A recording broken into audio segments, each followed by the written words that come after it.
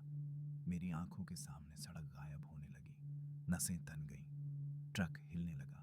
गोपी चीख रहा था, भैया होश में रहो। सड़क सामने धुंध में गायब। ट्रक खाई की तरफ झुक रहा था और वह साया मेरे बाईं खिड़की के पास धीरे धीरे सरकता हुआ, जैसे अपना चेहरा दिखाने वाला हो। मेरी सांस अटक गई। अगर मैंने एक सेकंड भी बाईं तरफ देखा तो मैं खत्म। गोपी जोर से मंत्र पढ़ रहा था, हे यूएम नमः शिवाय, हे यूएम नमः शिवाय। सड़क अब वाकई गायब दिख रही थी, सिर्फ कोहरा, काला अंधेरा और पहाड़ की सर्द हवा। मैं चिल्लाया, हे शिव शंकर, अब तुम ही बचाओ। और तभी ट्रक खुद ब खुद बाईं तरफ मुड़ना बंद हो गया, जैसे किसी अदृश्य हाथ ने पकड़कर उसे वापस सड़क पर ला दिया हो। गोपी ने पीछे मुड़कर देखा और उसकी चीख निकल गई, भैया वो पीछे, बस 2 कदम दूर। मैंने शीशा नहीं देखा, पर मैं महसूस कर सकता था किसी का ठंडा बर्फ जैसा हाथ मेरे कंधे तक पहुंचने वाला है। और तभी पीछे से एक अलग आवाज आई, तीखी, कड़क, ऊंची, जैसे आसमान फट गया हो। ट्रक के पीछे कुछ जोर से चिल्लाया, वो औरत या वो साया, जैसे उसको धक्का लगा हो। गोपी कांपते हुए बोला, भैया ये आवाज इंसानी नहीं थी, ये तो जैसे किसी देव ने रोका हो उसे। मैं हिलते डुलते हुए बोला, कोई तो है जो हमें आगे जाने दे रहा है। लेकिन क्यों? गोपी ने डरते हुए कहा, क्योंकि असली कहानी अभी शुरू हुई है। ट्रक तेजी से पहाड़ों से नीचे उतर रहा था। असम अभी दूर था, पर वह साया कहीं आसपास ही था। और मुझे पहली बार एहसास हुआ, मैं सिर्फ हिमालय से नहीं गुजर रहा, मैं एक ऐसी राह से गुजर रहा हूं जिस पर से बहुत कम लोग जिंदा वापस लौटते हैं। उस रात का कोहरा पहाड़ों पर किसी भूत की चादर की तरह फैल गया था। ट्रक उसके बीच ऐसे डोल रहा था जैसे कोई नाव समुद्र की खाई में उतरी हो। हवा तेज नहीं थी, पर अजीब सी ठंडी थी, जैसे वह हवा नहीं, किसी के फुसफुसाने की सांस हो। मैं ड्राइविंग सीट पर बैठा आंखें सड़क की ओर गाड़े हुए था, लेकिन सड़क अब सड़क नहीं रही थी। धुंध में उसका कोई आकार नहीं दिख रहा था, बस अंदाज, बस एहसास। अगर 1 इंच भी गलत मोड़ देता तो नीचे की खाई में ट्रक सीधे गिर जाता। गोपी अपनी सीट पर घुटनों को सीने से लगाए बैठा था, उसके हाथ भगवा रूमाल पर कसकर टिके थे। भैया, उसकी आवाज कांप रही थी, ये हवा नहीं, कोई है जो साथ चल रहा है। मैंने कुछ नहीं कहा, कहता भी क्या। जो महसूस हो रहा था वो शब्दों से बाहर था। हम पहाड़ की एक लंबी चढ़ाई चढ़ रहे थे, इंजन गर्म हो रहा था। मैं गियर नीचे रखकर ट्रक को आगे बढ़ाता गया। एक जगह सड़क इतनी पतली हो गई कि मुझे लगा ट्रक का टायर सड़क से बाहर चला जाएगा। और तभी मेरे बाईं तरफ कोहरे के बीच कोई धीरे धीरे चलता हुआ दिखाई दिया। सफेद सा साया, धुआं जैसे फैलता हुआ, मानो बिना शरीर के, बस घूंघट की लाल झलक। गोपी ने खिड़की से झांका और तुरंत फट से पीछे हट गया। भैया हमला ना करना, वो बगल में है, खाई के ऊपर, हवा में। मैंने स्टीयरिंग के नीचे हाथ मोड़ लिया, आंखें सिर्फ आगे, लेकिन वह साया हमारे साथ साथ चल रहा था, ऐसे जैसे कोई जानवर शिकार के साथ चलता है। सड़क के किनारे छोटे छोटे मंदिर दिखाई दे रहे थे, हर मंदिर पर घंटी लगी थी, और जैसे ही हम उनके पास से गुजरते घंटी अपने आप बज उठती, टन टन टन, बिना हवा के, बिना इंसान के, जैसे भगवान भी चेतावनी दे रहे हों, मत रुकना, आगे बढ़ते रहना। करीब 20 मिनट बाद कोहरा थोड़ा हल्का हुआ और मैं सड़क का हिस्सा देखने लगा, पर अब धड़कनें कम नहीं हुई थीं। मैंने ट्रक को सड़क के दाईं तरफ मोड़ा, क्योंकि मोड़ खतरनाक था। और तभी पीछे से वही आवाज आई, मोहन। इस बार सिर्फ नाम नहीं, वह फुसफुसाहट बदल रही थी, गहरी होती जा रही थी, जैसे किसी खाई से आती गूंज। मोहन, मुझे देखने से क्यों डरते हो? गोपी ने कान बंद कर लिए। भैया जवाब मत देना, कसम से जवाब मत देना। मेरे गले से आवाज ही नहीं निकल रही थी। मैंने सिर्फ सड़क पर ध्यान लगाने की कोशिश की, मगर वह आवाज और करीब आती गई। मोहन, एक बार देख लो। मेरी आंखें खुद ब खुद बाईं तरफ खींच रही थीं, जैसे किसी ने अदृश्य हाथ से मेरे चेहरे को पकड़कर घुमा दिया हो। गोपी ने जोर से मंत्र पढ़ा, एयूएम नमः शिवाय। मैंने आंखें बंद कर लीं कुछ सेकंड के लिए, और जैसे ही दोबारा खोली, सड़क गायब। सिर्फ काला अंधेरा। ट्रक खाई की तरफ झुक चुका था। मैंने कांपते हुए स्टीयरिंग को पूरा दाईं तरफ घुमाया। टायर चिल्लाए, ट्रक फिसला, और कुछ सेकंड बाद बमुश्किल सड़क पर वापस आया। गोपी चिल्ला पड़ा, भैया, अभी तो हम मर ही गए थे। मैंने जोर जोर से सांस लेना शुरू किया। सीना जकड़ गया था, दिल जैसे बाहर निकलने को तैयार था। हमने थोड़ा शांत रास्ता पाया तो ट्रक धीमा किया। गोपी बोला, भैया, एक बात बताओ, वो क्या चाहती है? आपसे क्यों? मैं कुछ देर चुप रहा, फिर बोला, शायद जिसे वो आखिरी बार पुकार रही थी वो मोहन था, और अब शायद वो मुझे उसी की जगह समझ रही है। गोपी ने माथे पर हाथ रख लिया। तो मतलब वो आपको ढूंढ रही है, कुछ पूरा करने के लिए? मैंने धीमे से कहा। हाँ, कुछ ऐसा ही लगता है। गोपी धीरे धीरे बोला, भैया, क्या हो अगर असम पहुंचकर ही हमें सब पता चले? मेरे अंदर जैसे तूफान उठा, क्योंकि पुजारी भी यही कह चुका था। दिमाग में शब्द गूंजे, सच्चाई असम में मिलेगी। करीब शाम के 5 बज रहे थे। पहाड़ों के बीच एक छोटी सी घाटी आई। वहां एक चौड़ा मैदान था, थोड़ा खुला रास्ता। मैंने अंदर से राहत की सांस ली। चल, थोड़ा रुककर चाय पी लेते हैं, गोपी बोला। भैया, यहां मत रुकना, ये जगह सही नहीं लग रही। मैंने कहा, बहुत थक चुका हूं, कुछ मिनट रुकेंगे बस। मैंने ट्रक साइड में लगा दिया। हम नीचे उतरे। हवा ठंडी थी पर साफ, लेकिन तभी चारों तरफ एक अजीब सन्नाटा फैल गया। हवा रुक गई, पत्ते स्थिर, कहीं कोई आवाज नहीं, जैसे जंगल ने सांस रोक ली हो। गोपी की आंखें फैल गईं। भैया, ये वही संकेत है जब आत्माएं पास होती हैं। मैंने उसकी बात को नजरअंदाज किया और नीचे उतरकर ट्रक की जांच करने लगा। लेकिन तभी मुझे लगता सुनाई दिया, बहुत हल्का, बहुत पास, जैसे कोई मेरे पीछे खड़ा हो। मोहन। मेरी रीढ़ हिल गई। मैं पलटा, कोई नहीं। गोपी चिल्लाया, भैया, आपकी पीठ देखो नहीं। मैं जम गया। गोपी मेरी तरफ भागा और मेरे कंधे को पकड़कर जोर से खींचा। वो कांपते हुए बोला, भैया, आपकी पीठ पर लाल उंगलियों के निशान थे, जैसे किसी ने आपको पकड़ा हो। मेरी सांसें रुक गईं। मैंने घबराकर पीछे हाथ लगाया। कपड़ा थोड़ा फटा हुआ था और पीछे कुछ ठंडी सी नमी थी। गोपी फुसफुसाया, वो आपके बहुत पास थी भैया, बहुत पास। मैं घुटनों के बल बैठ गया। मेरी आंखें भर आईं। अब क्या करूं गोपी, क्यों पीछे पड़ी है वो? गोपी ने बुरी तरह कांपते हुए कहा, भैया, ये आत्मा आपकी कोई दुश्मन नहीं लगती। ये कुछ चाहती है, कुछ जो उसके मरने से अधूरा रह गया। मैंने माथा पकड़ लिया। और ये चाहती क्या है? गोपी ने बेहद डरावनी बात कही, ये आत्मा आपको असम ले जाएगी। वहीं इसकी आखिरी इच्छा, इसका सच, इसका दर्द दबा हुआ है। जब तक आप वहां नहीं पहुंचते, ये पीछा नहीं छोड़ेगी। मैं खड़ा हो गया। मतलब वापस मुड़ना अब मुमकिन ही नहीं। गोपी ने धीमे से कहा, वापस लौटने वालों को वो जीने नहीं देती। मेरे पैरों से जैसे जमीन खिसक गई। शाम होते होते आंधी शुरू हो गई। बारिश नहीं, सिर्फ हवा। हवा इतनी तेज आके लगा जैसे पहाड़ टूटकर गिर पड़ेंगे। हमने ट्रक दोबारा स्टार्ट किया और निकल पड़े। अंधेरा अब बहुत तेज हो चुका था। पहाड़ों के बीच रात का अंधेरा किसी गुफा जैसा डरावना होता है, जहां आवाजें खो नहीं जाती बल्कि 2 गुना लौट कर आती हैं। ट्रक चलाते चलाते मैंने देखा, सड़क पर अचानक दूर एक परछाई खड़ी है, लाल, लंबी, हवा में लहराती। गोपी चीखा, भैया, ब्रेक मत लगाना, वही है। मैंने आंखें बंद करके एक्सेलरेटर जोर से दबा दिया। ट्रक उसकी तरफ बढ़ा और जैसे ही टकराने वाला था, वो साया हवा में बिखर गया, जैसे धुआं, जैसे राख। ट्रक आगे निकल गया, पर मैं अंदर से टूट चुका था। मेरी आंखें जल रही थीं, सीना भारी। आवाज जैसे किसी ने गले में पकड़कर दबा दी हो। गोपी ने पानी दिया। भैया, संभालो खुद को, असली सफर अभी बाकी है, मैंने बमुश्किल कहा। गोपी, ये औरत आखिर चाहती क्या है? गोपी फुसफुसाया।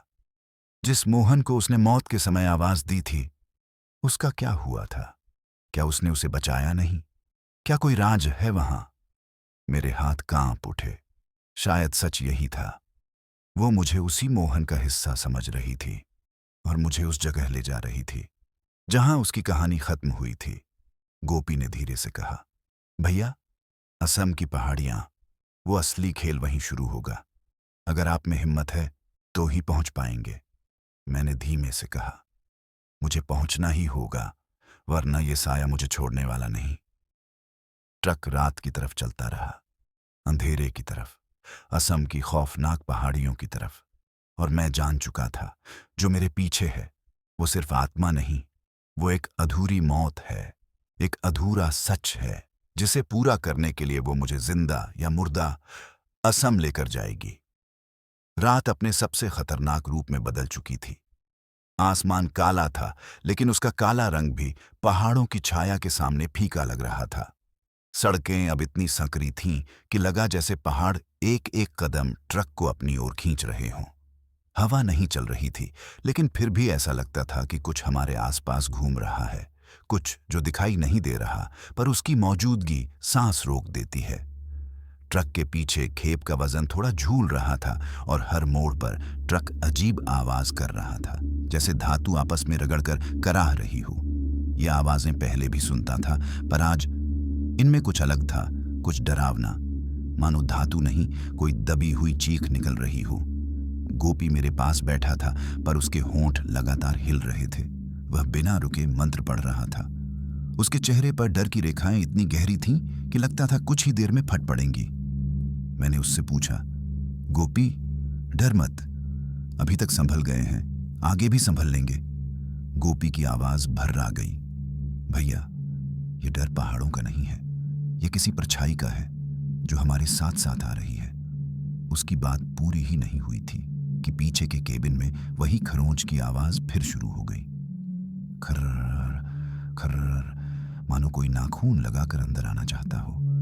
मेरी रीढ़ की हड्डी में जैसे किसी ने बर्फ डाल दी। गोपी चीख कर बोला, भैया, ये अंदर आने की कोशिश कर रही है। मैं चिल्लाया, खिड़कियां बंद कर दे जल्दी। हम दोनों ने खिड़कियां चेक की, सब लॉक थीं, फिर भी आवाजें रुक नहीं रहीं। धीरे धीरे आवाज खरोंच से बढ़कर थपथपाहट में बदल गई, टप टप टप। और फिर अचानक ट्रक के अंदर लगे आईने हिलने लगे। पूरी केबिन में जैसे भूकंप आ गया हो। ट्रक तेजी से डगमगाने लगा। भैया, ब्रेक लगाओ, गोपी चीखा। पर जैसे ही मैंने ब्रेक दबाया, पीछे से एक लंबी तीखी चीख आई। नहीं, आवाज इतनी भयानक थी कि मेरे कान सुन्न हो गए। ट्रक के बोनट के ऊपर कुछ गिरा, जोरदार धमाके के साथ। धड़ाम। गोपी चीख कर सीट से उछल गया। भैया, कोई ऊपर चढ़ गया है। मैंने सिर ऊपर उठाया, आवाज फिर आई, ढंड धप। मेरे शरीर में जैसे बिजली दौड़ गई। कोई भारी चीज ट्रक की छत पर रेंग रही थी। मैंने हिम्मत करते हुए कहा, गोपी, नीचे मत देखना, शीशे में मत देखना, जो भी हो हम नहीं रुकेंगे। गोपी सिसकते हुए बोला, भैया, ये इंसान नहीं है, ये बहुत भारी है, छत डूब रही है। वह सही कह रहा था। छत सच में अंदर की ओर झुक रही थी, जैसे ऊपर चढ़ा हुआ कोई इंसान नहीं, कोई जानवर या कोई अमानवीय चीज हो। मेरी हथेलियों में पसीना भर गया, सांसें अटकने लगीं। गोपी कांपते हुए बोला, भैया, क्या वो वही है, लाल साड़ी वाली? मैंने तेज सांस ली। नहीं नहीं, ये कुछ और है, कुछ बड़ा, क्योंकि लाल साड़ी वाली आवाज हल्की थी, फुसफुसाहट जैसी। ये आवाज, ये तो पहाड़ों की चीख जैसी थी। हमें लगभग 5 मिनट तक यह आतंक झेलना पड़ा। फिर अचानक छत पर का वजन गायब हो गया। पूरी केबिन में एकदम सन्नाटा। मैंने डरते डरते शीशा देखा, कुछ नहीं, सिर्फ हवा में उड़ा हुआ कोहरा। गोपी ने कांपती आवाज में कहा, भैया, ये क्या था? मैंने कहा, यह आत्मा नहीं थी, ये पहाड़ का रक्षक होता है। जब घाटी में कोई दूसरी आत्मा घुस जाती है तो ये उसे रोकता है। गोपी ने अचंभे से पूछा, तो वो हमसे लड़ रहा था? नहीं, मैंने कहा, वो उसे ढूंढ रहा था जो हमारे साथ है। गोपी का चेहरा फक पड़ गया। करीब 1 घंटे बाद सड़क थोड़ी चौड़ी हुई। मैंने ट्रक साइड में खड़ा कर दिया। गोपी, नीचे उतरता हूँ, ब्रेक और टायर चेक कर लूँ, ये रास्ता ऐसा है कि एक गलती और। वह बोला, भैया मैं भी साथ चलूँ? हाँ, पर आँख कान खुले रखना। हम दोनों नीचे उतरे। ट्रक की छत पर भयानक खरोंचें थीं, गहरी, तिरछी, लंबी। मैंने उंगली फेरी, खून जैसा कुछ लगा। गोपी कांप गया। भैया ये क्या? मैंने कहा, कुछ पहाड़ी आत्माएं अपने पीछे निशान छोड़ती हैं, पर किसकी हैं ये समझ नहीं पा रहा। टायर सही थे, ब्रेक भी ठीक। हम दोनों वापस केबिन की तरफ लौट रहे थे। तभी मुझे पीछे जंगल में हल्की रोशनी दिखी, जैसे कोई दीपक या आंचल में बंधी लाल रोशनी धीरे धीरे हिलती हुई। गोपी डरते हुए बोला, भैया मत देखो। पर मैं देख चुका था। वह एक औरत की आकृति थी, लंबा घूंघट, लाल झुका हुआ सिर और पांव जमीन पर नहीं, 2 इंच ऊपर। मैं जम गया। गोपी पकड़कर बोला, भैया भागो, ट्रक में बैठो जल्दी। हम दोनों भागकर ट्रक में घुसे और दरवाजा बंद कर दिया। और फिर केबिन के कांच पर किसी ने उंगली से लिखा, असम। गोपी चीख पड़ा, भैया ये क्यों लिख रही है? मेरा दिल डूब गया। मैंने धीमे से कहा, वो चाहती है कि मैं असम पहुंचूं और वहां उसका राज खोलूं। गोपी डर के मारे सिसक पड़ा। भैया हम कहां फंस गए? मैंने ट्रक स्टार्ट किया। अब पीछे मुड़ना मुमकिन नहीं। ये सफर खत्म नहीं होगा जब तक हम असम की पहाड़ी सच्चाई तक नहीं पहुंच जाते। हम आगे बढ़े, पर जैसे ही ट्रक सड़क पर आया, पीछे से वह आवाज फिर हवा में तैर कर आई, मोहन जल्दी आओ। और इस बार उसकी आवाज में डर नहीं था, सिर्फ इंतजार था, जैसे कोई दुल्हन जिसकी शादी अधूरी रह गई हो और अब वह मोहन को अपना दूल्हा समझ रही हो। मेरी उंगलियां स्टीयरिंग पर जम गईं। गोपी का चेहरा पीला पड़ गया। अब मुझे साफ समझ आने लगा था, यह आत्मा सिर्फ पीछा नहीं कर रही थी, यह मुझे अपने पास बुला रही थी, असम की ओर, उस घाटी की ओर जहां उसकी कहानी खत्म हुई थी और जहां मेरी कहानी शुरू होने वाली थी। रात पहाड़ों पर फैल चुकी थी, लेकिन यह कोई सामान्य रात नहीं थी। अंधेरा ऐसा था जैसे आकाश ने खुद आंखें बंद कर ली हो। सड़कें कोहरे की चादर में गुम थीं और हवा में एक अजीब सा कंपन था, जैसे पहाड़ खुद सांस ले रहे हों। मेरे हाथ स्टीयरिंग पर थे, पर उंगलियां सुन्न हो चुकी थीं। गोपी मेरे पास बैठा था, पर उसकी आंखें लगातार खिड़की की तरफ थीं, जैसे उसे लग रहा हो कि कोई अभी भी उसके पास खड़ा है। हम देहरादून की तरफ पीछे छोड़ चुके थे।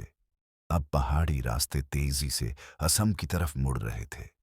ट्रक चलाते चलाते अचानक मेरे फोन का नेटवर्क चला गया। मैंने हल्के से मुस्कुराने की कोशिश की। गोपी, अब तो फोन भी बोल रहा है कि बस भगवान भरोसे चलो। लेकिन यह मजाक मेरे अपने कानों में भी अजीब लगा।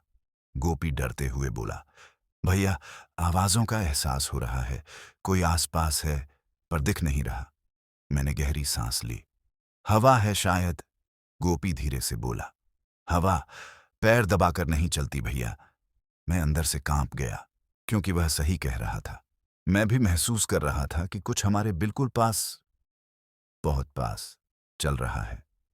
थोड़ी देर बाद सड़क के दाईं तरफ एक पुराना मंदिर दिखा, पहाड़ का कटा हुआ हिस्सा और बीच में शिवलिंग पर बूंदों का गिरना।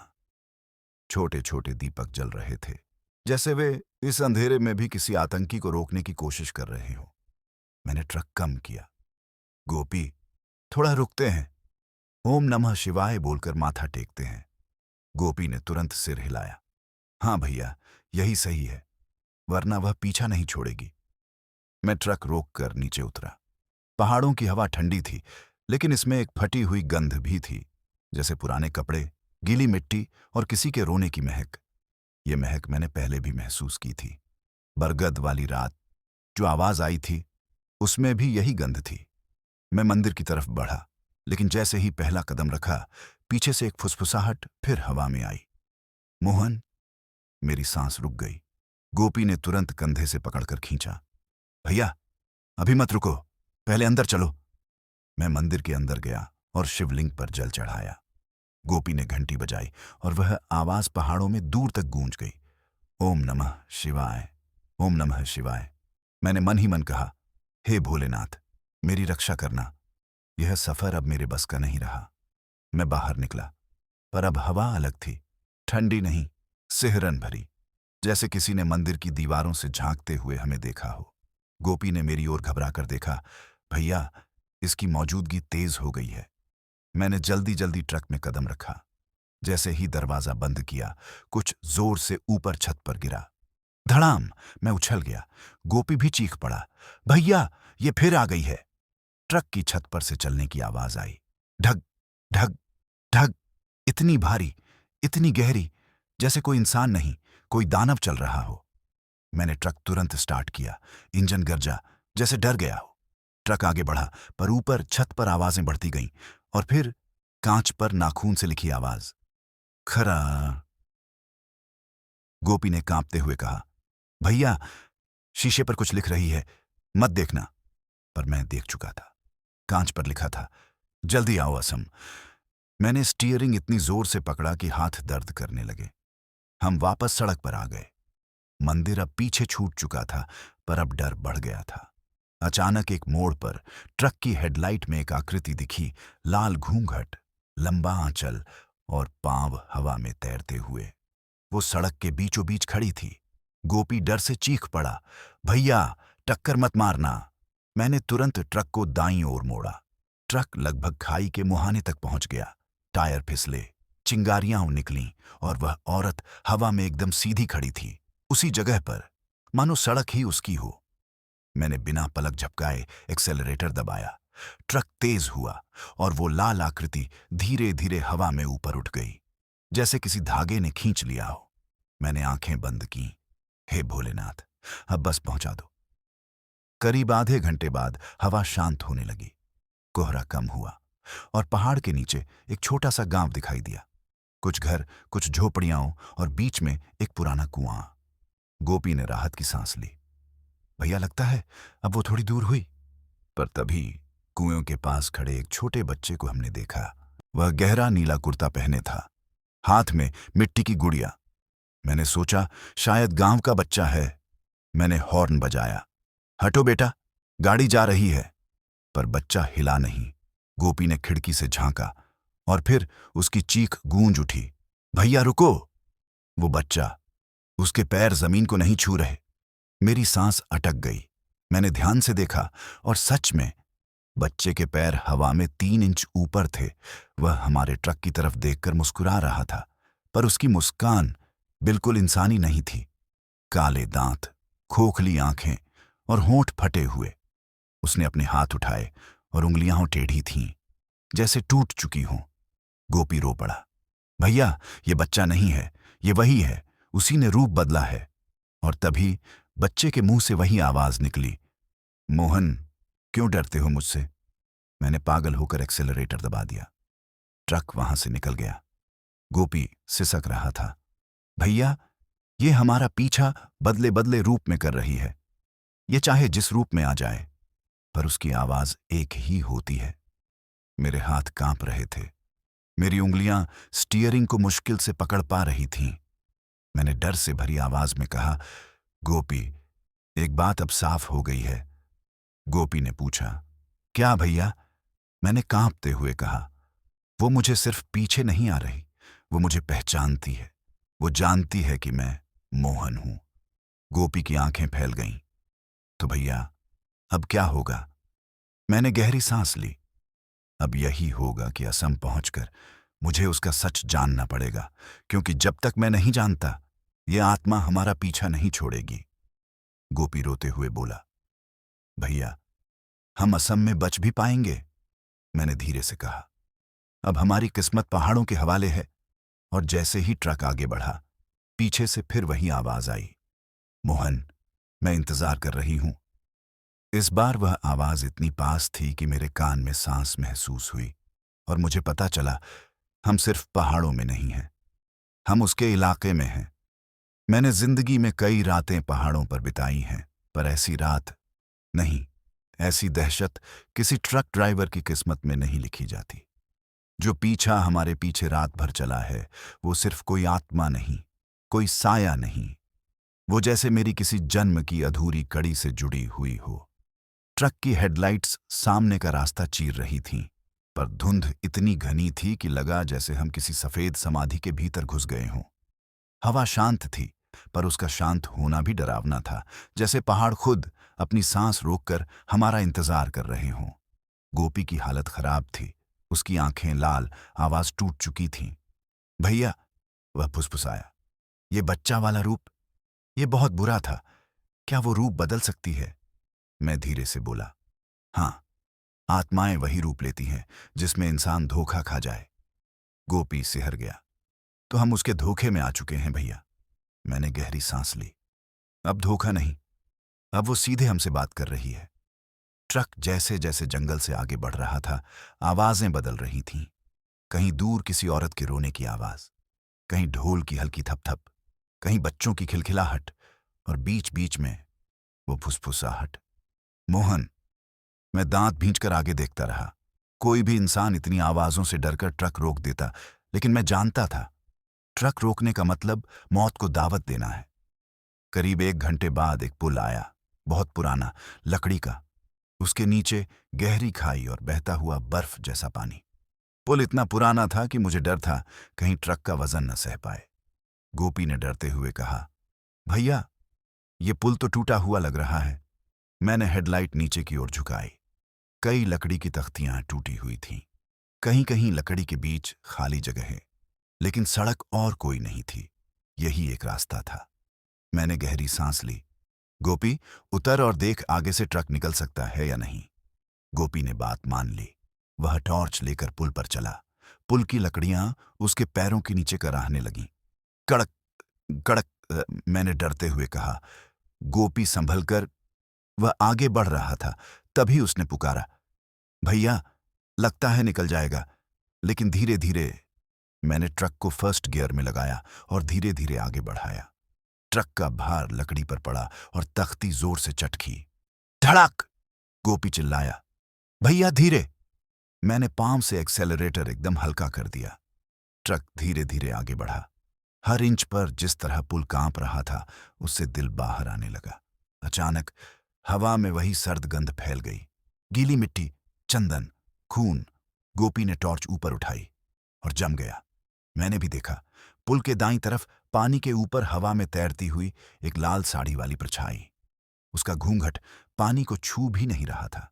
उसके पांव हवा में टिके हुए थे और उसके हाथ खाई की ओर फैले हुए, जैसे वह किसी को बुला रही हो। गोपी चीख पड़ा, भैया मत रुकना, वो पुल पर उतरने वाली है। मैंने ट्रक को आगे बढ़ाया, लेकिन तभी ट्रक के पहिए के पास किसी ने जोरदार थपकी मारी। ठक! ट्रक डगमगाया, लकड़ी तड़की, खाई में पानी गरजा। मेरे हाथ स्टीयरिंग से फिसले। टॉर्च की रोशनी हिल गई। गोपी चिल्लाया, भैया, वो पहियों को पकड़ रही है। मैं चीखा, गोपी अंदर आ, अभी। वह भागा, लेकिन तभी लाल साड़ी वाली परछाई उसके बिल्कुल पास, एकदम उसके कान के पास मंडराने लगी। और उसी पल वो आवाज, मोहन। नहीं, इस बार नहीं। इस बार आवाज बोली, मोहन, उसे बचा लो, अगर बचा सके तो। मेरी रूह तक कांप गई। गोपी ने चीख कर मेरा नाम पुकारा, भैया। मैंने इंजन को पूरी ताकत से गरजाया। ट्रक की हेडलाइट तेज हुई और वह लाल परछाई तुरंत पीछे हट गई, जैसे रोशनी उसे जला रही हो। गोपी दौड़कर केबिन में आया, दरवाजा बंद किया और रोने लगा। भैया, वो मुझे खाई में गिराने वाली थी। भैया, वो मुझे खींच रही थी। मैं बुरी तरह कांप रहा था। मेरी उंगलियां स्टीयरिंग पर अकड़ चुकी थीं। हम पुल से किसी तरह पार हुए। ट्रक दूसरी तरफ पहुंचा तो मैंने गाड़ी रोक दी। इंजन इतनी तेज गर्म हो रहा था कि लगा किसी भी पल धुआं निकल जाएगा। गोपी अपने सीने पर हाथ रखकर बैठ गया। भैया, उसने मुझे क्यों पुकारा? मैं थका हुआ, टूटा हुआ, भारी सांस लेते हुए बोला, क्योंकि वो जानती है तुम मेरे सबसे करीब हो। तुम्हें चोट करेगी तो मैं टूट जाऊंगा। गोपी ने कांपती आवाज में कहा, भैया, यह आत्मा बहुत बहुत ताकतवर है। मैंने सिर सीट पर टिकाया और कहा, ताकतवर? वो सिर्फ ताकतवर नहीं, वो बांध है, एक अधूरी मौत का बांध, जिसे मैं खुलने से रोक नहीं पा रहा। गोपी बोला, भैया, हम किधर फंस गए? मैंने धीरे से कहा, अब सिर्फ एक ही रास्ता है, असम पहुंचना, वहीं इसका राज छिपा है, वहीं सब खत्म होगा। गोपी ने आंखें पोंछीं। और अगर असम में भी ये नहीं रुकी तो? मैंने गहरी थाजाइर।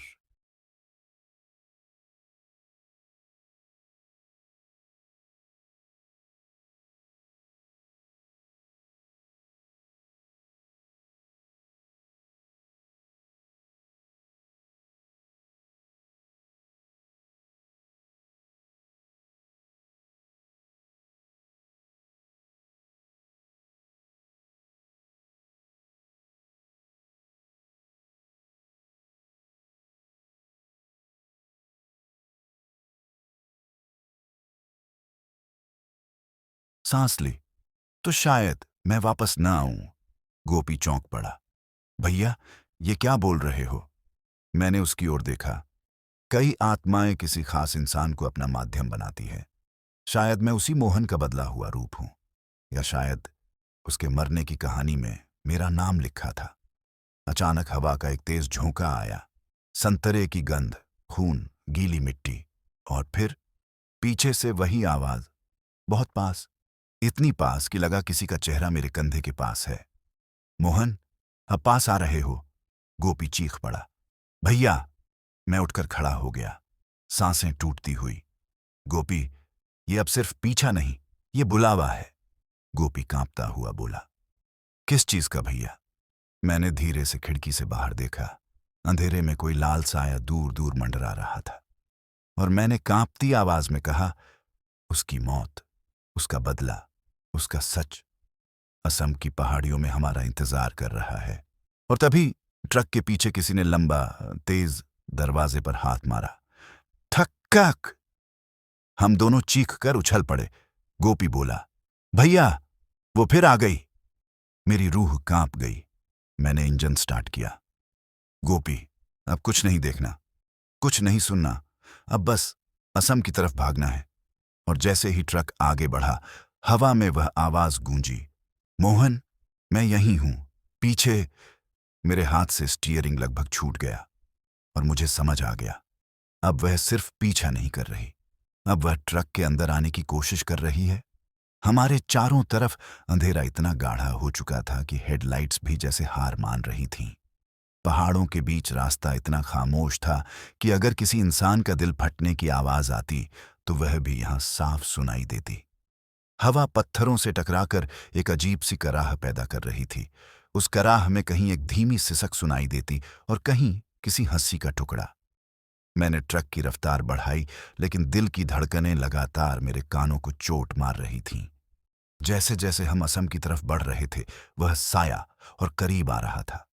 अब वह सिर्फ छाया नहीं रहा था, अब वह बहुत स्पष्ट, बहुत जानकार और बहुत व्यक्तिगत हो चुका था। गोपी बार बार माला हाथ में लेकर हनुमान चालीसा पढ़ रहा था, पर हर चौपाई के बीच उसकी आवाज टूट जाती। भैया, वो पीछे है ना? मैंने आगे देखते हुए जवाब दिया। बस आगे देख गोपी, पीछे मत देखना। लेकिन सच ये था, मुझे खुद पता नहीं था वह कहाँ है। कभी ऐसा लगता कि वह दाईं खिड़की से झांक रही है, कभी ऐसा लगता कि वह पीछे बक्से पर हाथ फेर रही है, कभी ऐसा लगता कि वह ट्रक के नीचे दौड़ रही है, और कभी ऐसा लगता कि वह मेरे बिल्कुल पीछे बैठी है। थोड़ी देर बाद सड़क थोड़ी सी खुली दिखी, जैसे एक छोटा सा मैदान। वहां एक पुराना टूटा हुआ चाय का ढाबा था, जिसकी टीन की छत हवा में हिलकर भयानक आवाज कर रही थी। ढंग ढंग ढंग। मैंने हल्का सा ट्रक स्लो किया। गोपी, चाय पी लेते हैं, सिर भारी हो गया है। गोपी ने मुझे ऐसे देखा जैसे मैं पागल हो गया हूं। भैया, ऐसे वक्त में ढाबे पर रुकना, अगर अंदर कुछ हुआ तो। मैंने उसकी बात मानी, लेकिन तभी ढाबे से एक कमजोर सी आवाज आई। कौन है? ठंडी हवा के बीच में कहीं से वह आवाज आई। ढाबा पूरी तरह अंधेरा था, कोई इंसान नहीं दिख रहा था। गोपी ने डरते हुए कहा, भैया, यह आवाज इंसानी नहीं लगी। मैंने गहरी सांस ली। चलो आगे चलते हैं, रुकने का मतलब मौत को न्योता देना है। ट्रक आगे बढ़ा, लेकिन जैसे ही हमने ढाबे को पीछे छोड़ा, वही आवाज पीछे से आई, बहुत पास से। मोहन! गोपी ने दोनों कान बंद कर लिए। भैया, वो जोर से बोल रही है, वह गुस्से में है। मैं अब कांप नहीं रहा था। अब डर मेरे खून में घुल चुका था। मैंने धीरे से कहा, अब वो सिर्फ पुकार नहीं रही, वो चेतावनी दे रही है। गोपी ने चौंक कर पूछा, क्या मतलब? मैंने हल्का सा सिर हिलाया। वो बता रही है कि हम सही रास्ते पर हैं। असम उसके लिए सिर्फ जगह नहीं, उसकी मौत का दरवाजा है। गोपी हिल गया। उसकी आंखें लाल हो गईं। करीब रात के 2 बज चुके थे। ट्रक के आगे एक बहुत खतरनाक पहाड़ी मोड़ आया, जिसे ड्राइवर मौत का घोड़ा मोड़ कहते हैं। इसे यह नाम इसलिए मिला क्योंकि यहां दर्जनों ट्रक खाई में गिर चुके हैं। मैंने रफ्तार कम की। गोपी, ये मोड़ बहुत टेढ़ा है, ध्यान से पकड़ के रहना। वह रोते रोते बोला, भैया, यहां बहुत हादसे हुए हैं। मैंने उसकी बात काटी। हादसे या कुछ और तभी, जैसे उसकी पुष्टि हो, ट्रक की लाइट में कुछ दिखाई दिया। एक औरत लाल साड़ी में मोड़ के किनारे खड़ी थी, लेकिन इस बार उसका चेहरा दिख रहा था। और वह चेहरा चेहरा नहीं था। कपड़े नहीं थे, त्वचा नहीं थी, सिर्फ एक जला हुआ काला ढांचा। आंखों की जगह खाली गड्ढे, नाक पिघली हुई, होंठ फटे और दांत बाहर, पूरी तरह नजर आते हुए। गोपी ने चीख मारी, भैया, ब्रेक लगाओ। मैंने ब्रेक दबाया, लेकिन ठीक उसी पल वह औरत सीधे ट्रक की सामने की विंडशील्ड पर कूद पड़ी। विंडशील्ड पर उसके दोनों हाथ चिपक गए, खून से भरे, जले हुए, उखड़े हुए हाथ। उसने अपना सिर उठाया और उसके मुंह से आवाज निकली, मोहन। मेरी आंखों से आंसू निकलने लगे। गोपी पीछे हट गया। भैया, उसकी आंखें नहीं हैं, फिर भी वो आपको देख रही है। मैंने पूरी ताकत से एक्सेलरेटर दबाया। ट्रक झटका खाकर आगे बढ़ा और वह परछाई हवा में उछलकर गायब हो गई। गोपी फूट फूट कर रोने लगा। भैया, अब वो अपने असली रूप में आ गई है। इसका मतलब ये है। क्या? मैंने कहा। गोपी कांपते हुए बोला, अब वह हमें मारने की कोशिश करेगी। मेरे हाथ ठंडे पड़ गए। हम मुश्किल से 5 मिनट आगे चले होंगे कि सड़क अचानक पूरी तरह खाली हो गई। कोई आवाज नहीं, कोई हवा नहीं, कोई जानवर नहीं। इस खामोशी में एक हल्की सी आवाज आई, ठक ठक ठक, किसी के चलने की आवाज, धीमे धीमे ट्रक के पास आती हुई। गोपी की आंखें फैल गईं। भैया, कोई ट्रक के साथ साथ चल रहा है। मैंने हिम्मत करके दाईं तरफ देखा, कुछ नहीं। गोपी ने बाईं तरफ देखा, कुछ नहीं। लेकिन आवाज थी, स्पष्ट थी, लगातार थी, ठक ठक ठक, एकदम उसी चाल से जैसे कोई महिला साड़ी पहनकर आधी रात को किसी वीराने में चलती है। मैंने जोर से सांस ली। ये कहाँ है? ये किस तरफ है? और तभी ट्रक के ऊपर धड़ाम, इतना भारी कि लगा छत टूट जाएगी। गोपी चीख उठा, भैया, वो छत पर है। छत पर से धीरे धीरे खिसकने की आवाज। घर घर घर, जैसे कोई उल्टा चल रहा हो। वही आवाज फिर गूंजी, मोहन। इस बार इतना पास कि मेरी गर्दन के पीछे सांस महसूस हुई। मैंने पागलों की तरह ट्रक घुमाया और ट्रक सड़क से उतरकर एक छोटी सी कच्ची पगडंडी पर आ गया। गोपी चिल्लाया, भैया, कहाँ जा रहे हो? मैंने कहा, जिस रास्ते पर वो नहीं जाना चाहेगी, मैं उसी पर जाऊंगा। लेकिन मेरी उम्मीद गलत साबित हुई, क्योंकि अगले ही पल ट्रक के सामने एक लाल साया उतरा, हवा में 2 फीट ऊपर, और उसने हाथ उठाया, जैसे मुझे रुकने का इशारा कर रही हो। गोपी चिल्लाया, भैया, मत रुकना, किसी भी हालत में मत रुकना। मैंने एक्सेलरेटर दबाया और वह साया एकदम तेजी से मेरे आगे से हटकर ट्रक के बगल में आ गया और विस्पर्ड, मोहन, जल्दी, असम। गोपी की आंखें चौड़ी। भैया, वो चाहती है कि आप असम पहुंचें। वहीं कुछ है, वहीं आपने या किसी और मोहन ने कुछ किया होगा। मेरे दिल में बिजली सी दौड़ गई और फिर पहाड़ी धुंध में मुझे सड़क के एक पत्थर पर कुछ लिखा नजर आया। ट्रक की हेडलाइट से झिलमिलाता हुआ, मोहन, खून, असम, सच। गोपी की सांस रुक गई। भैया, ये क्या है? किसने लिखा? मेरे हाथ बर्फ हो गए। मैंने बहुत धीमी आवाज में कहा, गोपी, यह रास्ता अब सिर्फ पहाड़ों का नहीं, यह रास्ता मेरी किस्मत का है। ट्रक आगे बढ़ा और पीछे से फिर वही आवाज, इस बार बहुत धीमी, बहुत नजदीक, जैसे किसी ने मेरे कान में कहा हो, मोहन, मैं तुम्हारा इंतजार कर रही हूं। और मुझे महसूस हुआ वह अब ट्रक के अंदर है। कहते हैं पहाड़ों के बीच घूमने वाली आत्माएं अपने शिकार के कानों में नहीं बोलती, वे उसके दिल में बोलती हैं। लेकिन वह मेरे आसपास हवा की तरह घूम रही थी, कभी पास, कभी दूर, कभी ऊपर, कभी नीचे। और अब मैं सांस लेता था तो लगता था जैसे वह मेरे भीतर भी आ रही हो। ट्रक गहरी रात के बीच किसी घायल जानवर की तरह आगे बढ़ रहा था। इंजन गरम, सड़क गायब, कोहरा ऐसा कि सामने बस कुछ फीट ही दिखता था। लेकिन मुझे थोड़ी भी राहत नहीं थी, क्योंकि अब रास्ता नहीं, वह मुझे रास्ता दिखा रही थी। गोपी सटकर बैठा था। उसकी हालत ऐसी थी जैसे कई दिन बुखार में रहा हो, पतला, पसीने से तर, होंठ सूखे हुए। भैया, वह फुसफुसाया, ट्रक के अंदर कुछ है, मुझे महसूस हो रहा है। मैंने कहा, हाँ गोपी, मुझे भी। उसने डर से पूछा, तो अब क्या करें? मैंने कड़वी हंसी के साथ कहा, किसी जिंदा इंसान का जवाब है ही नहीं। गोपी, जो हो रहा है ना, अब हम दो नहीं, 3 लोग सफर पर हैं। गोपी कांप गया। कुछ देर बाद कोहरा और गाढ़ा हो गया। सड़क के किनारे पत्थर दिखाई नहीं दे रहे थे। यहां तक कि हेडलाइट भी अपनी रोशनी खुद से आगे नहीं फेंक पा रही थी। अचानक हवा में एक महक आई, हल्की, मीठी, लेकिन अजीब, सिंदूर, अत्तर और राख। मैं खड़ा हो गया। वही महक जो पहली बार मैंने बरगद के पेड़ पर महसूस की थी, वही महक जो मंदिर के बाहर आई थी, वही महक जो उस जली हुई औरत के चेहरे से उठ रही थी। गोपी ने कांपते हुए कहा, भैया, वो यहीं है, बहुत पास। मैं कुछ कह पाता उससे पहले केबिन के अंदर मेरे दाहिने कान के पास हवा हल्की सी हिली, और उसी में वह आवाज, मोहन। मैं ठिठक गया। मेरी हथेलियां पसीने में डूब गईं। जी, गोपी ने डर के मारे सीट पकड़ ली। भैया, ये ट्रक के अंदर है। मैंने कहा, खिड़कियां चेक कर, दरवाजे लॉक है ना? उसने जल्दी जल्दी चेक किया। सब लॉक हैं भैया, लेकिन लेकिन वो दरवाजा खोलकर नहीं आती। मैंने सिर झुकाया। हाँ, वो हवा की तरह आती है। कुछ सेकंड तक सन्नाटा रहा, सिर्फ इंजन की भारी घरघराहट। फिर अचानक मेरे कंधे पर किसी ने हल्का सा हाथ रखा, बर्फ जैसा ठंडा। मैं जड़ हो गया। गोपी चीख पड़ा, भैया, आपके कंधे पर। मैंने ऊपर देखने की हिम्मत नहीं की, और तभी वह आवाज फिर आई, धीमी, गहरी, टूटी हुई। क्यों डर रहे हो, मोहन? मेरी सांसें टूटने लगीं। गोपी रो पड़ा, भैया कुछ बोलिए, वरना वो अंदर आ जाएगी। मैंने होंठ खोले, तुम कौन हो? कुछ देर खामोशी रही।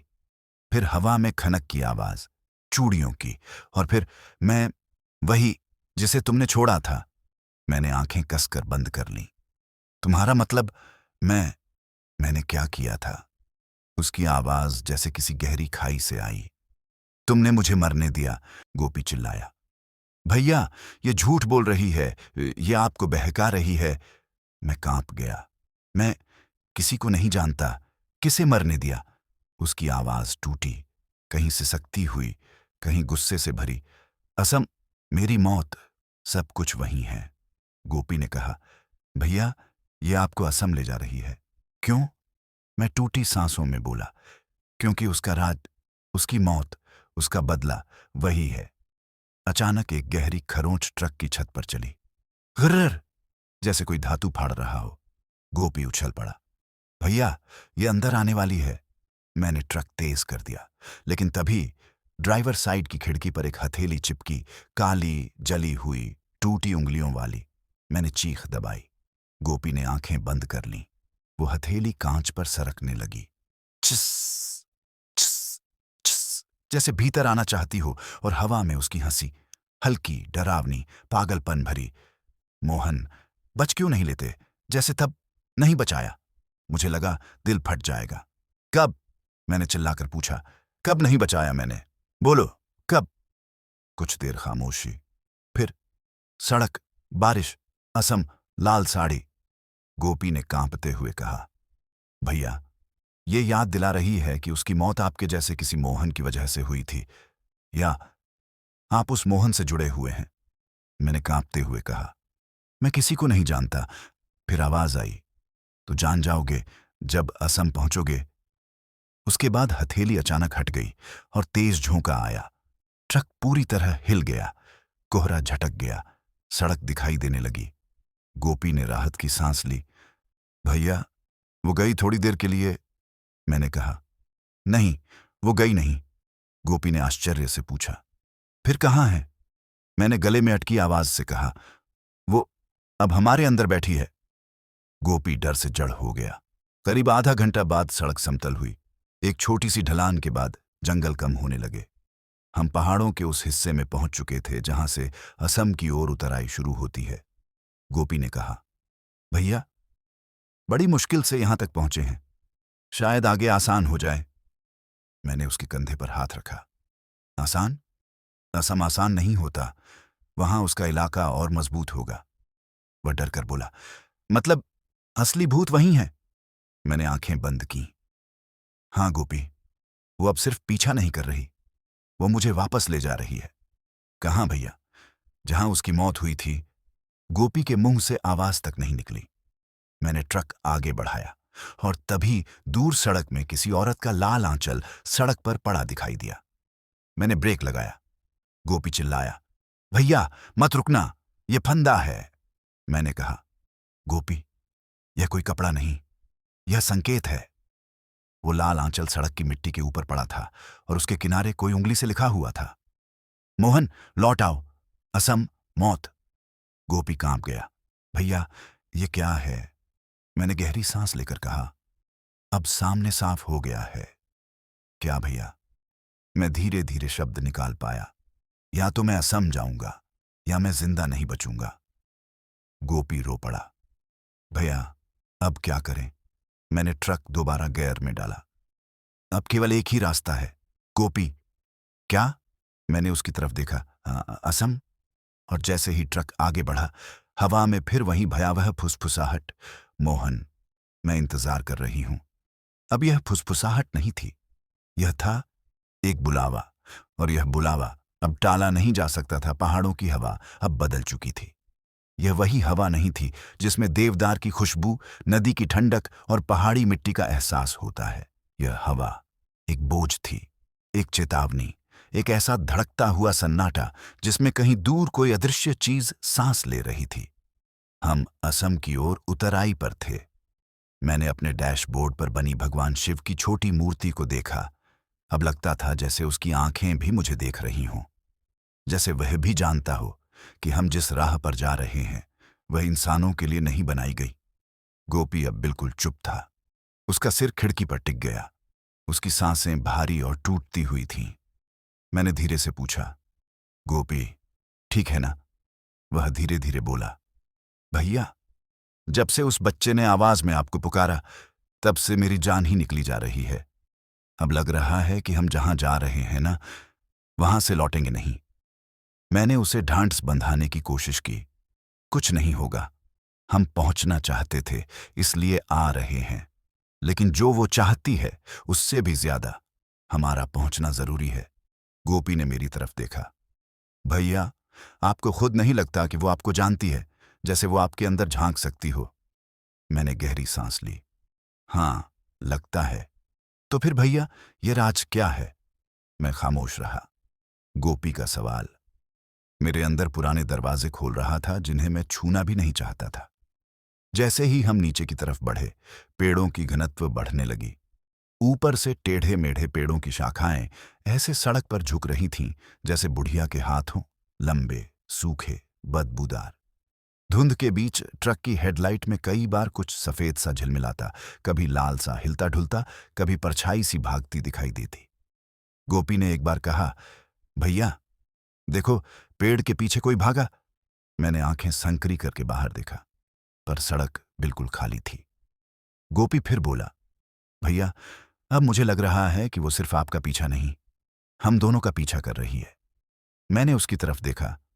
नहीं गोपी, मेरा पीछा कर रही है, तू सिर्फ साथ फंसा है। गोपी की आंखें भीग गईं। वह बोला, भैया, अगर कभी कुछ लग जाए ना, मैं आपकी मदद करूंगा, पर मुझे लगता है वो आपसे कुछ बहुत बड़ा चाहती है। मैंने पहली बार स्वीकार किया। हाँ, वो चाहती है कि मैं असम पहुंचूं, क्योंकि असम में उसके साथ कुछ हुआ था, और शायद उसकी मौत का कारण भी कोई मोहन था।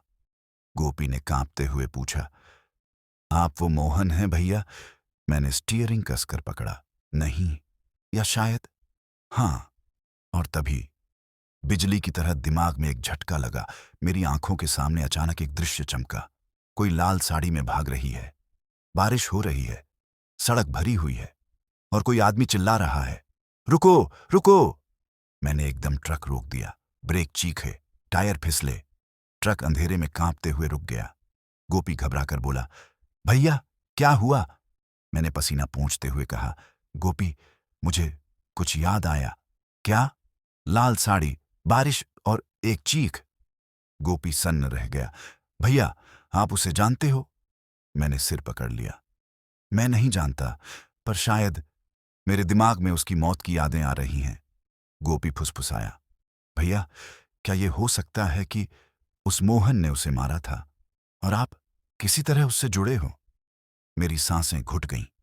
एक बार फिर वो आवाज मेरे बिल्कुल पीछे से आई, मेरे कान के पास। अभी नहीं मोहन, थोड़ा और आगे। मैंने सीट में धंसकर आंखें बंद कर लीं। गोपी चीख पड़ा, भैया, वो आपके पीछे है। मैं कुछ देख नहीं पा रहा, पर वो यहीं है।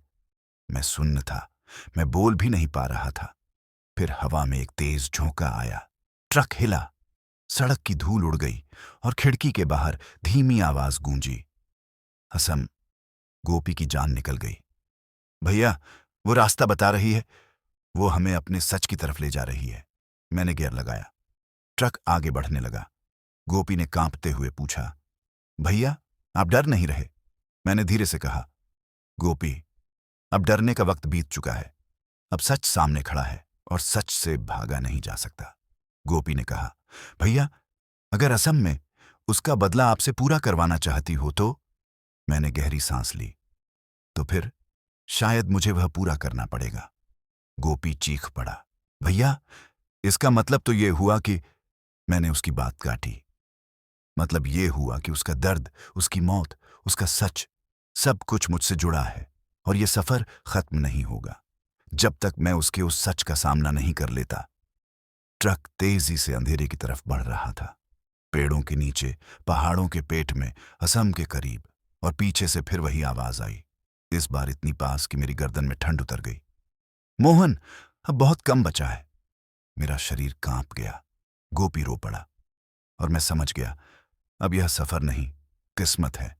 और असम अब सिर्फ मंजिल नहीं, मेरी मौत या उसका सच, दो में से एक है। रात इतनी गहरी थी कि पहाड़ों की काली परछाइयां भी अंधेरे में खो गई थीं। हवा भारी थी, जैसे वह भी हमारा बोझ ढोते ढोते थक गई हो। आसमान पर बादल थे, पर उनमें बिजली नहीं थी, बस एक अजीब सा दबा हुआ खामोश तूफान जो फटने की तैयारी में था। ट्रक असम की तरफ बढ़ रहा था, या शायद वह हमें खींच रहा था। कई बार मुझे लगता था कि मैं ट्रक नहीं चला रहा, ट्रक खुद चल रहा है। स्टीयरिंग पर मेरी पकड़ कमजोर पड़ती, पर ट्रक फिर भी सीधा चलता रहता। गोपी तकिए से सिर लगाए लगातार कांप रहा था। भैया, वह धीमी आवाज में बोला, अब लग रहा है कि हम सामान्य नहीं रहे, हम उसके कितने अंदर आ चुके हैं। मैंने गहरी सांस ली। हाँ गोपी, अब यह सिर्फ पीछा नहीं है, ये खेल है, और हम खिलौने। ट्रक अचानक से दाईं तरफ झटका खा गया। मैंने चिल्लाकर कहा, अरे पकड़! गोपी ने सीट को थाम लिया। ट्रक किसी अजीब दिशा में खींच रहा था, जैसे सड्ड ढाक से बाहर ले जाना हो। मैंने पूरी ताकत से स्टीयरिंग सीधा करने की कोशिश की, पर ट्रक की दिशा अब मेरे हाथ में नहीं थी। और तभी हेडलाइट में एक काली चट्टान के पीछे एक लाल चमक दिखाई दी, जैसे कोई लाल साड़ी हवा में लहरा रही हो। गोपी चिल्लाया, भैया, वो साइड में है, वो रास्ता खींच रही है। मैं पसीने से भीग गया। स्टीयरिंग खींचा। तू हनुमान चालीसा पढ़ गोपी, अभी पढ़। वह कांपती आवाज में पढ़ने लगा, जय हनुमान ज्ञान गुण सागर। जैसे ही उसका स्वर पूरा हुआ, ट्रक वापस सड़क पर आया, जैसे किसी ने धक्का देकर उसे खाई में गिरने से रोक दिया हो। लेकिन वो सड़क के किनारे खड़ी थी, सीधे, शांत, और उसकी गर्दन धीरे धीरे एक तरफ घूम रही थी। इतनी धीरे, इतनी असहज, जैसे कोई कठपुतली हो जिसका धागा उलझ गया हो। मैंने उसकी तरफ नहीं देखा, पर उसका साया ट्रक की विंडशील्ड पर साफ दिख रहा था। गोपी सिसक कर बोला, भैया, उसका साया तो इंसानी भी नहीं है। उस साये में पांव नहीं थे। साया टूटा हुआ था, फटा हुआ, जैसे आधे शरीर का। और तभी वह आवाज फिर आई, इतनी पास कि लगा किसी ने मेरे दिल के अंदर कहा हो, मोहन, तुम लौट क्यों नहीं जाते? मैंने दांत भींच लिए। क्यों जाऊं? किससे डरूं? तू क्या चाहती है? बोलना। कुछ सेकंड सन्नाटा रहा। फिर हवा में हल्की सी खनक, चूड़ियों की, जैसे लाल साड़ी वाली हंस रही हो। और ताकि फिर एक बार तुम किसी को मरता ना देखो। मेरी आंखें फैल गईं। गोपी ने कांपती आवाज में कहा, भैया, ये क्या मतलब हुआ? मैंने कहा, इसका मतलब वो चाहती है कि मैं उसकी मौत फिर से न देखूं। गोपी की चीख निकल गई। तो भैया, इसका मतलब क्या हुआ कि आपने देखा था? मैं सुन्न हो गया। हाँ, मैंने देखा था, या शायद मेरे दिमाग में उस दृश्य का कोई हिस्सा छिपा हुआ था। अचानक सड़क के किनारे एक पुराना माइलस्टोन दिखाई दिया। उस पर लिखा था, असम बॉर्डर 48 किलोमीटर। गोपी ने पढ़ा और उसका चेहरा पीला पड़ गया। भैया, हम बहुत नजदीक आ गए हैं। मैंने दिल पर हाथ रखा। हाँ, अब डर और बड़ा होगा। और हुआ भी। जैसे ही ट्रक आगे बढ़ा, सड़क के दोनों तरफ पेड़ झुकने लगे, शाखाएं नीचे उतरने लगीं, जैसे किसी ने उन्हें खींच लिया हो। हवा नहीं थी, बारिश नहीं थी, फिर भी पेड़ ऐसे डोल रहे थे जैसे किसी अदृश्य ताकत ने उन्हें पकड़कर रास्ता बंद कर दिया हो। एक पेड़ हमारी हेडलाइट के सामने झुका, टूटे हुए हड्डियों जैसा। गोपी चीखा, भैया, ये पेड़ अपने आप हिल रहे हैं। मैंने दहाड़कर कहा, वो पेड़ नहीं हिला रही, ये उसका इलाका है। अब हर चीज उसकी है। पेड़ों के बीच से फिर वही फुसफुसाहट। मोहन, कभी दाएं से, कभी बाएं से, कभी ऊपर से, कभी ऐसा लगता जैसे ट्रक के अंदर से। मोहन, याद है बारिश? मैंने पसीने में भीगी हथेलियां स्टीयरिंग पर पहुंची। कौन सी बारिश? उसकी आवाज टूटी, दर्द से भरी। मेरी आखिरी बारिश। गोपी ठिठक गया। भैया, यह क्या मतलब हुआ? मैंने धीमे से कहा, उसकी मौत बारिश में हुई थी। वह उसी रात को याद कर रही है। गोपी कांप कर बोला, भैया, हो सकता है वो आखिरी रात आप भी वहां थे। मेरी सांस रुक गई, दिल तेजी से धड़कने लगा। मैं नहीं चाहता था यह सच हो, पर अंदर कहीं कुछ टूटने लगा था। और तभी मेरे दिमाग में एक और याद चमकी। लाल साड़ी, बारिश, सड़क पर खून, एक आदमी भागता हुआ और कोई चीखता हुआ, मोहन, मत छोड़ो। मैंने ट्रक के ब्रेक पर हाथ रख दिया। ट्रक हिचक गया। गोपी चिल्लाया, भैया, तादाचियो आधा क्यों तो सुवक।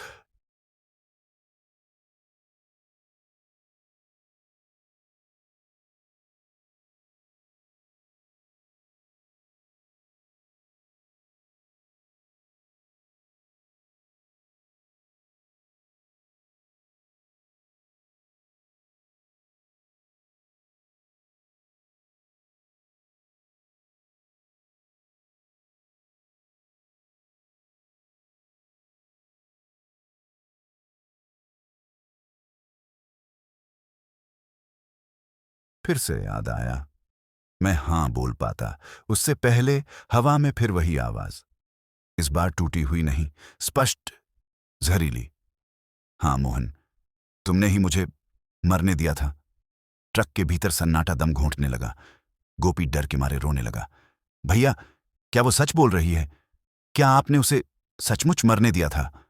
मैं फट पड़ा। नहीं, मुझे कुछ याद नहीं, कुछ नहीं। आवाज हंसी, फिर रोई और फिर चीखी, तुम्हें असम में सब याद आएगा। और उसी पल सड़क के किनारे एक साया फिर खड़ा था। लाल घूंघट, काले जल चुके पांव और मुंह से उठता धुआं। लेकिन इस बार उसके हाथ में कुछ था, एक टूटी हुई चूड़ी।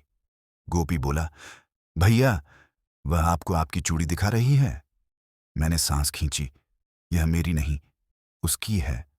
और वह परछाई टूटी चूड़ी मेरी ओर बढ़ाती हुई बोली, यही मेरी आखिरी निशानी थी, जिस रात तुमने मुझे अकेला छोड़ा। मैंने घबराकर आंखें बंद कीं। गोपी कांप गया। भैया, वो आपसे सच्चाई निकलवाए बिना नहीं मानेगी। मैंने ट्रक को फिर तेज किया।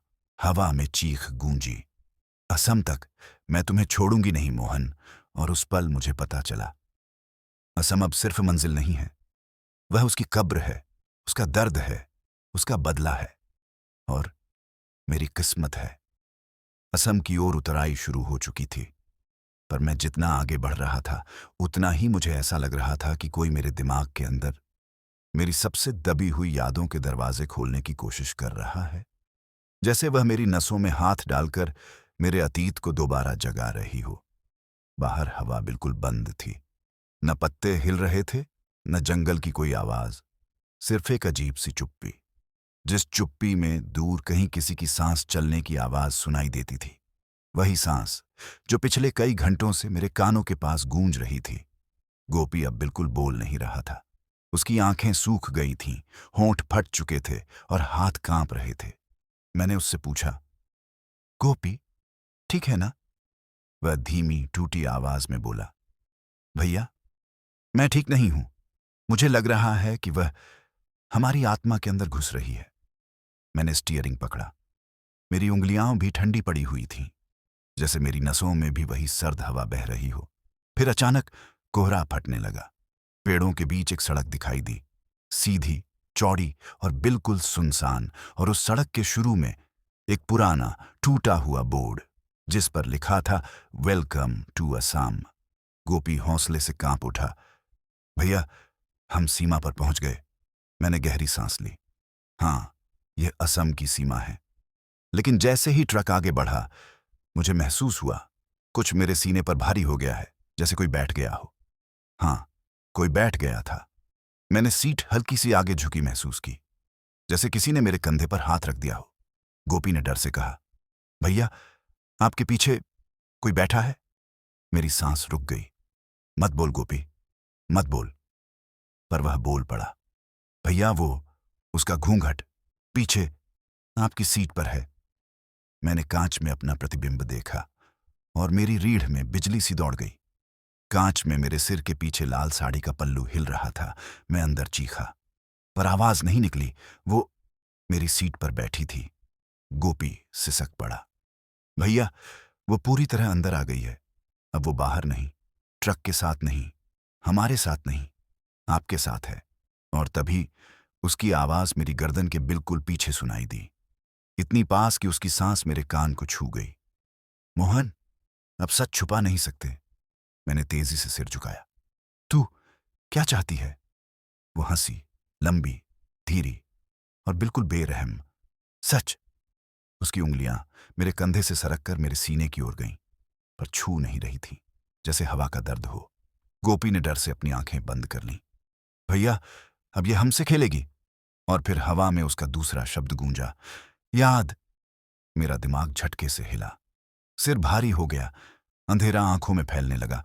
और अचानक एक दृश्य मेरी आंखों के सामने चमका।